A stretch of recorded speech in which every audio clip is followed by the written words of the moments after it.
Well, European leaders meeting in Paris have agreed that sanctions against Russia should not be lifted, but instead ramped up, at least until Moscow ends its aggression against Ukraine. French President Emmanuel Macron hosted the summit, which was attended by more than 30 leaders, including Ukraine's President Volodymyr Zelensky.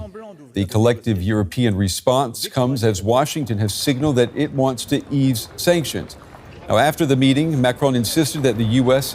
remains a vital ally. Ukraine's President Zelensky later spoke alongside UK Prime Minister Keir Starmer.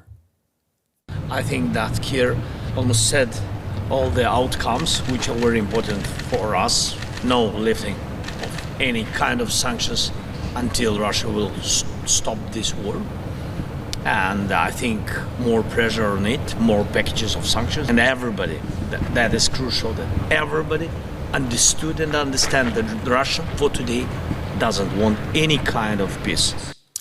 All right, DW's Lisa Louis, she picks up the story for us from Paris. Lisa, there seems to be unity on sanctions. What was said about them? Well, exactly. You know that the US had been asking for a lifting of sanctions as a condition for a Black Sea ceasefire. And the answer to that demand was clearly niet, no. Here in Paris, not only by the French president, it seems, but by all the delegations coming here together, about 30 delegations, talking about, what should happen in Ukraine over the coming months and years. And Emmanuel Macron was saying, we cannot give in to that demand. He said several times, I believe in peace through force. And so the leaders here were obviously feeling that, sanctions were a very important bargaining chip that they can't give away at this very early stage. Yes, security guarantees is also high on the agenda of these talks, and that is, of course, in the absence of anyone from the United States. I know that the French president mentioned U.S. President Donald Trump several times today. What role would the U.S. play in these security guarantees? Well, absolutely. He said, the US remains an important ally. However, we don't always have the same interests. He said, there's an ocean between Europe and the US, and that also means that our interests are diverging. Emmanuel Macron was saying, we are hoping for the best, but we're preparing for the worst.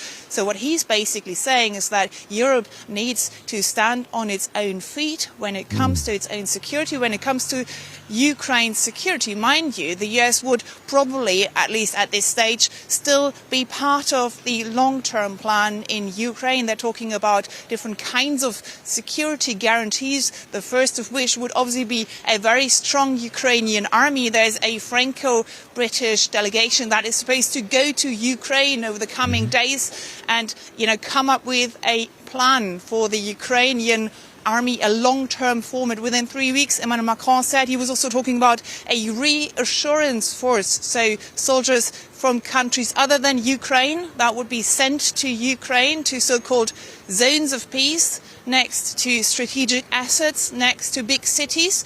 He said these soldiers won't be on the front line, but if attacked, they would retaliate. So we will stand, he said, we will stand strong, we will stand united with Ukraine. We've heard some details of what that long-term plan would look like here today. There's still more to come over the coming weeks, it seems.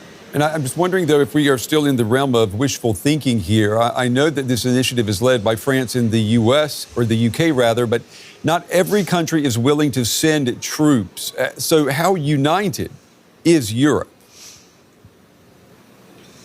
Well, that's true, Brent. It seems like only a few countries of the, coalition of the willing that came together here in Paris today are willing to send troops to Ukraine. But Emmanuel Macron, also Mr. Zelensky, the Ukrainian president, they were underlining that nevertheless each delegation was happy to make some kind of contribution. There's certainly some kind of disappointment there, but however, Mr. Zelensky repeated several times that he was very satisfied with the result today, that each summit was a little step forward, maybe not a big step, maybe not as much as he had wished for, but at least he said the answer here today in Paris was very clear and very united. Lisa Louis with the latest on those talks for us in Paris. Lisa, thank you. I'm now joined by Marie Dumoulin. She's the director of the Wider Europe programme at the European Council on Foreign Relations and joins us from Paris. Marie, there's lots of discussion as to what kind of security guarantees Europe can provide for Ukraine, whether it's a peacekeeping force or a reassurance force. What's the difference anyway? So I think the discussion that took place in Paris today was really about what is called a reassurance force, or more broadly, how to make sure that once there is a ceasefire, once there is some form of peace, Ukraine can be reassured that Russia will not attack again anytime soon. And this includes a number of possibilities, including possibly deploying European troops in certain areas, less to defend Ukraine, but to deter Russia from attacking again.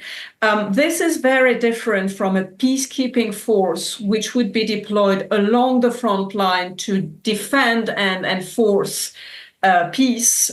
This is not what European leaders have been discussing today in Paris. It would require different capacities and also probably a different kind of discussion at the international level. But let's talk about the mandate of such a force. If there is a violation of, say, a truce or a ceasefire, what kind of mandate would that force need to be able to react with force?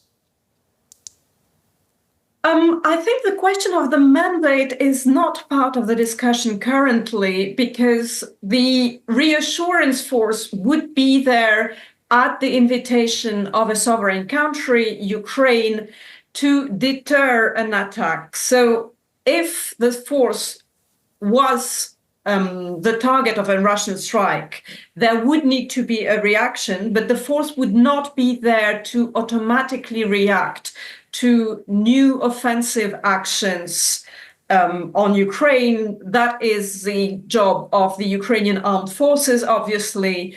The logic behind this reassurance force is to make clear to Russia that if Russia strikes Ukrainian territory, there is a chance that some European countries may get involved in defending Ukraine. But the primary target is rather deterrence than defense of Ukraine. Now, what about the legal framework for these negotiations and that force? Would a UN mandate be helpful, or what kind of safeguards would be advisable here? So again, a UN mandate would probably be required if we were speaking about a peacekeeping force deployed along the front line, possibly on both sides of the front line. When it comes to a more limited force deployed in certain areas of Ukrainian sovereign territory, the question of a mandate is not as important. We've seen that in other contexts where sovereign countries called for partners to help them enhance their security, and for that you don't really need a UN mandate. It is part of Ukrainian sovereignty to be able to invite its partners on its territory. The question is rather the question of the conditions under which such a force could be deployed. It will, of course, require some degree of quiescence in the fighting, because deploying troops when high-intensity fighting goes on means there is a risk to get directly involved in a war. So a number of countries clearly said a ceasefire would be a precondition for the deployment of such a force. And then the question is whether or not Russia would accept a ceasefire, knowing that when there is a ceasefire, some European countries could deploy troops on Ukrainian territory. Marie Dumoulin there from the European Council on Foreign Relations. Thank you. Thank you for having me.